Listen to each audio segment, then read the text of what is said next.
Hi everyone, I'm George Farrar and welcome to JAX 83, Jacksonville as it was in the year 1983. I'm pleased to bring you this year-by-year series of Jacksonville history, and we begin JAX 83 inside the Florida Theater. Opened in April 1927, it closed in 1980 and reopened in August of 1983. I'm going to talk with you about the history of the theater, but first, I want to talk with you about the first time I walked inside the Florida Theater. I consider the Florida Theater to be the jewel in Jacksonville's crown. It's an ornate movie palace built in the 1920s. And after it reopened, I had the privilege, as a student on a field trip, to sit in one of these seats and to see a performance. Now, if the course of my life from 1982 had continued without a big change, I would have attended the field trip, attended the Florida Theater as a student of Arlington Heights Elementary. Instead, I arrived as a student of Crown Point Elementary. And I'll have more on that later. Here we see May 2017 shots and an October 2013 shot of the Florida Theater. And now we go back in time to when the building was going up in the 1920s. The booming 1920s, a booming time for Jacksonville. Downtown was growing, and we needed to have a big theater. And so the Florida Theater was constructed. Here we see the cars, and we see the building, the marquee. And if you take a look, Mediterranean Revival architecture, Forsyth Street in front of the theater. So there's a lot of history. And here we see where up until a certain point in the 1930s, there was a roof garden. Okay, and we see the plans for the theater, the blueprints. So definitely a big place for a lot to happen, okay? Because back then, we had vaudeville, then we had movies coming along, motion pictures with sound coming in 1928 with The Jazz Singer, the movie The Jazz Singer. So we can look down Forsyth Street and we can look at the Florida Theater in 1933. We see the employees of the theater. Then let's go ahead and take a look at the 1950s. August 1956, Elvis Presley comes to town. Now, he's been performing throughout the South, and it's not his first visit to Jacksonville. He had visited the prior year, but suddenly there was a lot of controversy because Elvis really liked to dance, really perform for the audience. A lot of girls out there. He was a teen heartthrob, and the evangelical people, the religious people of Jacksonville were not having it. They did not like it. And here we see later disgraced Minister Bob Gray of the Trinity Baptist Church. And here he's protesting, talking about this upcoming concert. So they try to stop it. They try to stop this concert that's supposed to be at the Florida Theater. And Judge Marvin Gooding represents these interests. And he meets with Elvis. Okay? He meets with Elvis Presley. But, everything works out. The show goes forward. The fans are there. And there are police officers there, and in the back is the judge, and so in the back is the judge, And I mean, it's the 1950s, okay? And ultimately, though, he performs. Everything turns out great. Now, later on, things change. Not as much going on at the Florida Theater in the 1970s. Starting in 1972, they began putting up, kung fu movies, also black exploitation type movies, Shaft, movies like that. And so here we see an ad for a kung fu movie, and we note on the left-hand corner there, it's R-rated, and it mentions the Florida Theater. So you could go see a kung fu movie in the Florida Theater, but then it closed in 1980. Now here we come to the point where it's getting ready to reopen. Okay, so a special time for the city, because you have a renaissance, a rebirth of an institution, you could say, of certainly a performing arts palace, and certainly a lot could happen at the Florida Theater. And so people were very excited about it coming back. It had been put on the National Register of Historic Places in 1982. A lot of work was done on it for it to open in August 1983. And I remember seeing the Nutcracker Ballet in the Florida Theater, but being so fascinated by the interior ornateness, detail, just being so amazed by it, that it really captured my imagination. That special day, my first time being in the Florida Theater, was a day that I'll never forget, because I saw the grandness of downtown Jacksonville and the history of Jacksonville. So as we head out of the auditorium, as we head out of the Florida Theater, and we go out further into JAX 83, we come upon Southern Bell. Do you remember Southern Bell, the phone company?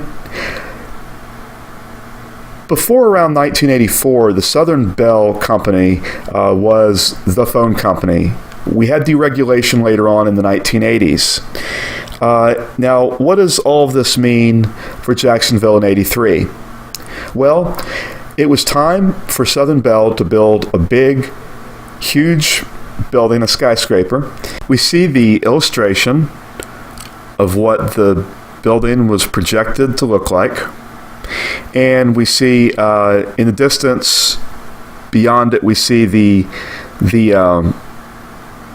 old Jacksonville Terminal building, which at that point was abandoned. It would eventually become our convention center later on in the 1980s. Just behind the skyscraper, we see what we still have today, the Federal Building. Just towards us in the left-hand corner is, at the time, it was the Atlantic Bank Building. Okay, so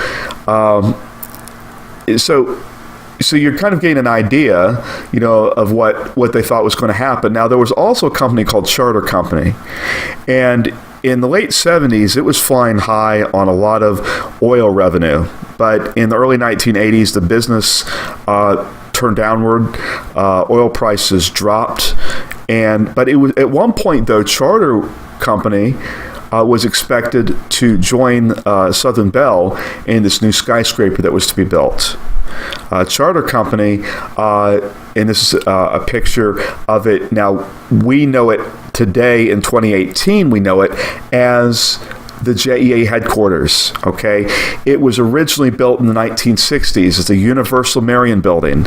Now, here is a picture of it in 2014 as JEA, Jacksonville Electric Authority headquarters. Now, eventually it's planned for the JEA to move and have their headquarters operations elsewhere, okay?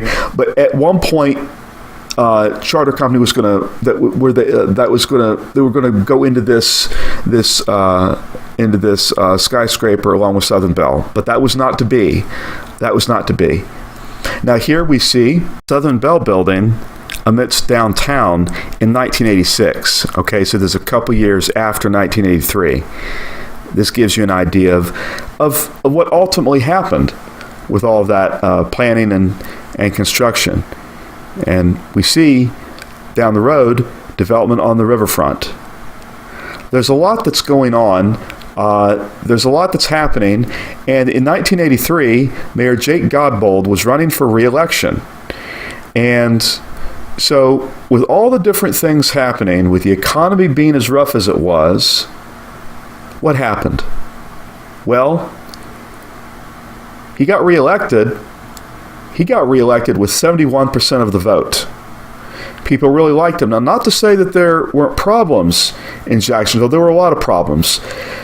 What would later become a real big problem for Jacksonville, for Duval County, was the overcrowding at the jail. Okay, ultimately would result in what our current jail, in it being constructed. There were lawsuits, things like that.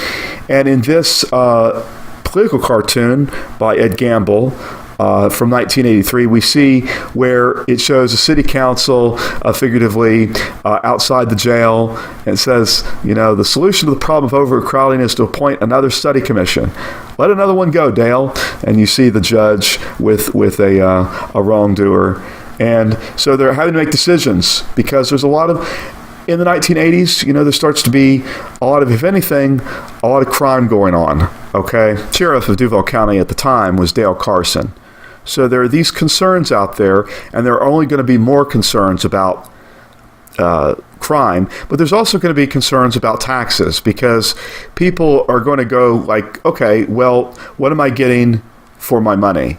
And here in this political cartoon, we see the concerns people have about taxes. And with the election being over, what's next on the horizon when it comes to redeveloping and also building up the city and being able to handle things that are happening. Now, I'm showing you this picture, this 2018 picture of the Ambassador Hotel, which has been abandoned since the late 1990s. It was a hotel in the 1980s. In fact, it was put on the National Register of Historic Places in 1983. So that's why I'm recognizing the Ambassador Hotel in this episode of our Year by Year series, because year by year, Jacksonville, through various machinations, is working to protect our historical resources, our heritage. Okay, and the Ambassador Hotel had originally been the West Church Street Apartments in the 1920s. The building was built in the 1920s and became a hotel in the 1940s.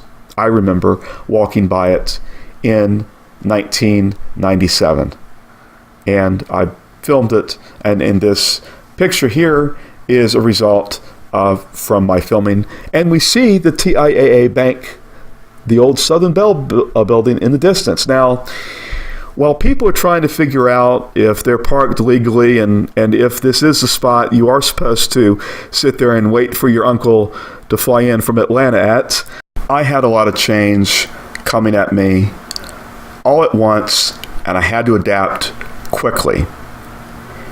In 1983, I was 8 years old, and my father, Terry, and my stepmother, Pat, and my half-brother, John, moved from our home on Morgana Road in Arlington to my stepmother's parents' house in Mandarin.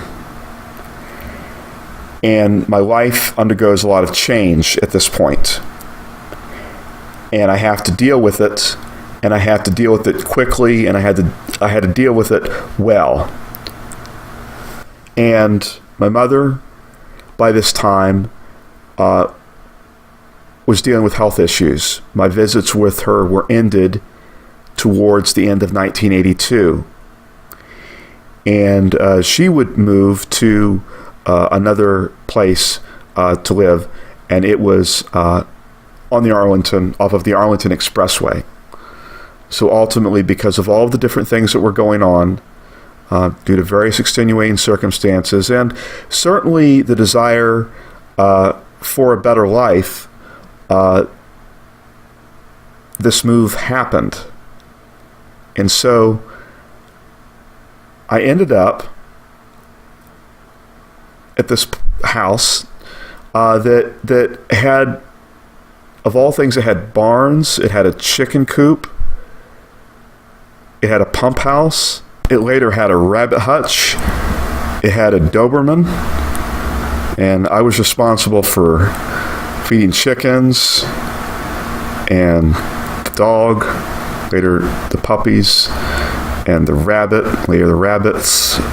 I mean, there was all these chores and things to do. Now, at one point, back when I was living here, there was a fence, and there was a gate, and so it was different. It was very much off the road, and we lived a very comfortable life in the house.